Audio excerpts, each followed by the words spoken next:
पश्चिमी मीडिया के मुताबिक अमेरिका और ईरान के बीच शांति समझौते का मसौदा तैयार हो चुका है और जल्दी ही इस पर दस्तखत भी की जा सकते हैं। अब आइए आपको बताते हैं कि इस समझौते की मुख्य शर्तें कौन कौन सी हैं, क्या शर्तें रखी गई हैं। शांति समझौते में शामिल हो सकते हैं ये 14 पॉइंट्स। वो कौन कौन से हैं? ईरान और लेबनान समेत सभी मोर्चों पर युद्ध खत्म हो। ये सिर्फ और सिर्फ ईरान, अमेरिका, इजराइल की तस्वीर नहीं, ये सारी तस्वीरें सुदृढ़ हो। यूएस और ईरान के बीच युद्ध जैसी स्थिति खत्म करने की कोशिश। होर्मुज स्ट्रेट को धीरे धीरे खोला जाएगा, स्टेप बाय स्टेप। ईरानी बंदरगाहों पर खत्म हो सकती है यूएस की नाकेबंदी। विदेशी बैंकों में फंसी कुछ ईरानी संपत्तियां भी अनफ्रीज की जा सकती है। समझौते के बाद कम से कम 30 दिन तक बातचीत चलेगी। ईरान के परमाणु कार्यक्रम पर चर्चा भी हो सकती है। समझौते के बाद कम से कम 30 दिन का वक्त लगेगा। 30 दिन तक बातचीत चलेगी और ईरान के परमाणु कार्यक्रम पर पूर्णतः अंकुश लगाने के लिए, फुल स्टॉप लगाने के लिए चर्चा हो सकती है। लेकिन क्या ये होगा? क्या ये पहल रंग लाएगी? एक बड़ी खबर इस बीच, फ्रांस का इजराइल पर बड़ा एक्शन। इजराइल के राष्ट्रीय सुरक्षा मंत्री पर प्रतिबंध लगाया है। इजराइल के राष्ट्रीय सुरक्षा मंत्री पर गंभीर आरोप लगाए गए। इतामर बेन-ग्वीर पर हिरासत में लिए गए लोगों का मजाक उड़ाने का आरोप लगाया गया।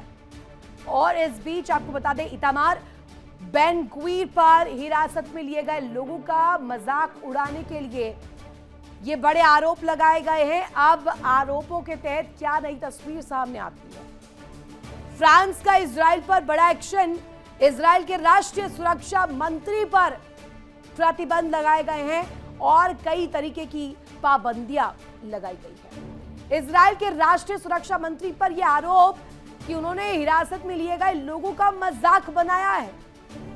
एक और बड़ी खबर इस बीच, व्हाइट हाउस के पास फायरिंग केस पर ट्रंप का बयान। ट्रंप ने सीक्रेट सर्विस और सुरक्षा एजेंसियों की तारीफ की है। हमलावर का हिंसात्मक इतिहास रहा है। व्हाइट हाउस को ज्यादा सुरक्षित बनाना बेहद जरूरी है। ये तस्वीर आप देखेंगे तो ये चिंता जाहिर करता है डोनाल्ड ट्रंप की। चिंता इसमें कैसे बढ़ रही है? क्योंकि लगातार सिक्योरिटी प्रोटोकॉल को लेकर, सिक्योरिटी कंसर्न्स को लेकर, नेशनल सिक्योरिटी को लेकर डोनाल्ड ट्रंप एक के बाद एक बयान दे रहे हैं। इससे पहले हमने दिखाया था कैसे डोनाल्ड ट्रंप अपने बेटे की शादी में शामिल नहीं हो पाए, उस प्राइवेट सेरेमनी में भी भाग नहीं ले पाए। इसके बाद इवांका ट्रंप पर हमले को लेकर, उन्हें मारने को लेकर के बड़ी साजिश डिकोड की गई। अभी कुछ ही देर पहले तस्वीर सामने आई जब व्हाइट हाउस के बाहर भी किस तरीके से तनावपूर्ण स्थिति थी, वो भी हमने देखा। अब व्हाइट हाउस के पास फायरिंग केस पर डोनाल्ड ट्रंप का बयान आया है कि सीक्रेट सर्विस और सुरक्षा एजेंसियों की तारीफ करनी चाहिए। होटल हिल्टन पर जब हमला हुआ था, आपको याद होगा, उस दौरान भी डोनाल्ड ट्रंप ने प्रतिक्रिया कुछ ऐसी दी थी कि hats off to the agencies जो कि इसमें लगी हुई थी, तारीफ के काबिल काम किया है। हमलावर का हिंसात्मक इतिहास रहा है, बहुत वायलेंट हिस्ट्री। व्हाइट हाउस को ज्यादा सुरक्षित बनाने के लिए अब कदम उठाना जरूरी है, यह भी पक्ष रखा। लेकिन दोनों, अगर आप खबरों को तोलेंगे, एक तरफ फ्रांस जो कि मुखर होकर अब बयानबाजी कर रहा है, मुखर होकर इजराइल को लेकर, और इजराइल के लिए इसके साथ साथ एक्शन की तस्वीर दिखा रहा है। राष्ट्रीय सुरक्षा मंत्री पर प्रतिबंध लगा दिए गए हैं। प्रतिबंध इस बाबत कि जो लोग हिरासत में लिए गए, जो कि पकड़े गए हैं, उनका मजाक बनाया गया है। अब प्रतिबंध इस बाबत भी लगाए गए कि नेटो में, अब नेटो से दूरी डोनाल्ड ट्रंप ने बना ली है, तो अब खानी पड़ेगी इसमें मुंह की।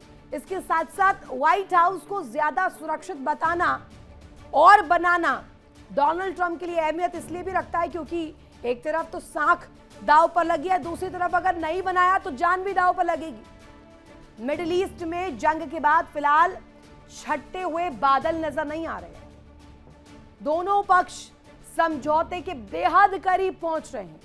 माना जा रहा है कि दोनों ही पक्ष कॉमन मिनिमम प्रोग्राम को लेकर सहमत हो सकते हैं, जिसके बाद विवादित मुद्दों को सुलझाने के लिए वार्ता शुरू की जा सकती है। लेकिन इस बीच अमेरिका की तैयारियां एक बार फिर से होती हुई दिखाई दे रही है। क्या पर्दे के पीछे कुछ और बड़ा खेल चल रहा है? अमेरिकी सेना पहले से ही अपनी ड्रिल में जुटी हुई है। इधर राष्ट्रपति ट्रंप के साथ ही व्हाइट हाउस और पेंटागन भी अलर्ट मोड पर है। आइए आपको बताते हैं कि वो सभी बातें जिन्हें देखकर एक बार फिर से युद्ध की आशंका जताई जा रही है वो कौन कौन से कड़ी है, कौन कौन से पैरामीटर्स है जिस पर कहा जा रहा है कि बेशक बात शांति की हो रही हो, बेशक अटकलें लगाई जा रही हो कि समझौता हो जाए, लेकिन कौन कौन से वो फैक्टर्स हैं जो युद्ध को भड़का सकते हैं। देखिए,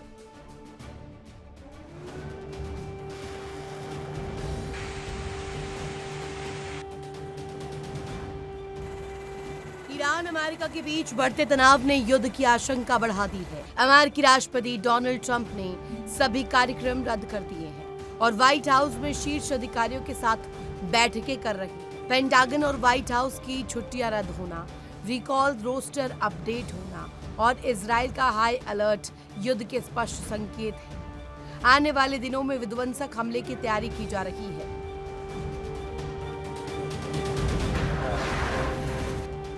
ईरान अमेरिका के बीच समझौते की कोशिशें लगातार जारी है, लेकिन इस बीच अमेरिका की तैयारियां भी जोरों पर है। डर है उस आशंका के सच होने का जिससे पूरी दुनिया में खौफ है।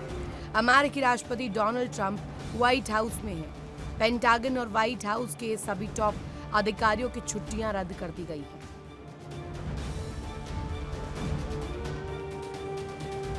माना जा रहा है कि राष्ट्रपति ट्रंप ईरान जंग का सीक्रेट काउंटडाउन शुरू कर चुके हैं और किसी भी वक्त युद्ध का अगला राउंड शुरू हो सकता है, जो पहले से कहीं ज्यादा विध्वंसक होने वाला है।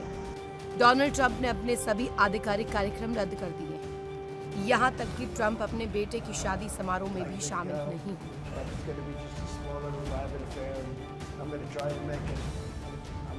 मीडिया रिपोर्ट्स में दावा किया गया कि ट्रंप अगले 2 से 3 दिन में हमले का आदेश दे सकते हैं और इसी को लेकर उन्होंने एक बड़ी बैठक की। ट्रंप ने अपने शीर्ष राष्ट्रीय सुरक्षा सलाहकारों के साथ बैठक की।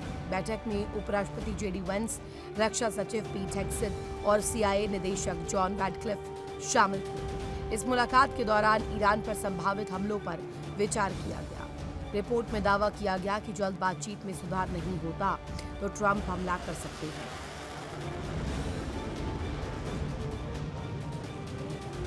खबरों के मुताबिक ट्रंप के सभी कार्यक्रम रद्द कर दिए गए, यहाँ तक कि वो अपने बेटे की शादी में भी शामिल नहीं हुए। ट्रंप ने अचानक अपने बेटे की शादी के जश्न में शरीक नहीं होने वाला पोस्ट किया और व्हाइट हाउस की तरफ निकल गए। ट्रंप को अपने बेटे की शादी में शामिल नहीं होकर व्हाइट हाउस में होना ईरान पर संभावित हमले का पहला और सबसे बड़ा संकेत माना जा रहा है।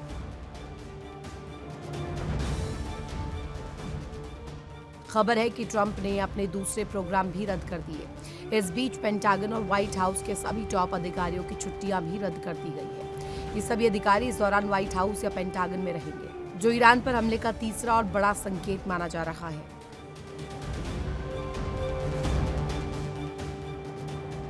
मीडिया रिपोर्ट्स में कहा गया कि अमेरिकी सेना के रिकॉल रोस्टर को अपडेट किया जा रहा है। दरअसल रिकॉल रजिस्टर सैनिकों को आपातकाल में वापस बुलाने वाली लिस्ट होती है। ऐसा इसलिए किया जाता है ताकि जरूरत पड़ने पर सैनिकों से तुरंत संपर्क किया जा सके या उन्हें वापस बुलाया जा सके। अमेरिकी सेना ने रिकॉल रोस्टर 28 फरवरी को हमले से पहले भी अपडेट किया था।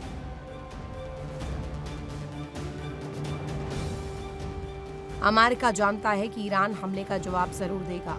ऐसे में ईरान की तरफ से संभावित हमले के खतरे को देखते हुए मिडिल ईस्ट से अमेरिका अपने सैनिकों की संख्या घटा रहा है। इसी सिलसिले में अधिकारियों ने विदेशों में मौजूद अपने सैन्य ठिकानों को अलर्ट पर रखने और सैनिकों की लिस्ट को अपडेट करना शुरू कर दिया है।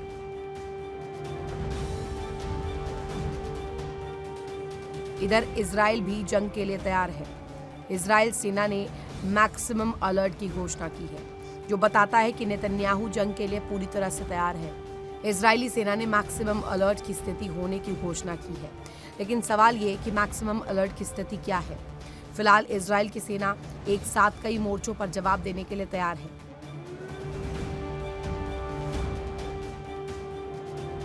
इजराइल के एयर डिफेंस सिस्टम जैसे आयरन डोम, डेविस स्लिंग और एरो 24 घंटे के लिए पूरी तरीके से सक्रिय कर दिए जाते हैं। रेडार 24 घंटे आसमान पर नजर रखते हैं ताकि किसी भी आने वाली मिसाइल या रॉकेट को तुरंत हवा में नष्ट किया जा सके।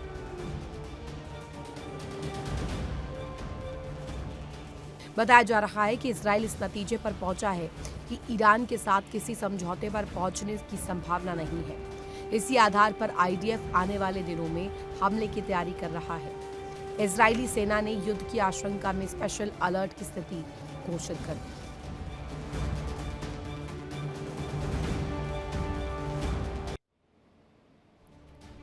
देखिए इंडिया डेली 24/7 अब आपकी स्मार्ट टीवी पर। इंडिया डेली मौजूद है सभी डिजिटल प्लेटफॉर्म पर लाइव और लगातार। इंडिया डेली 24/7 हर दिन राष्ट्र को समर्पित।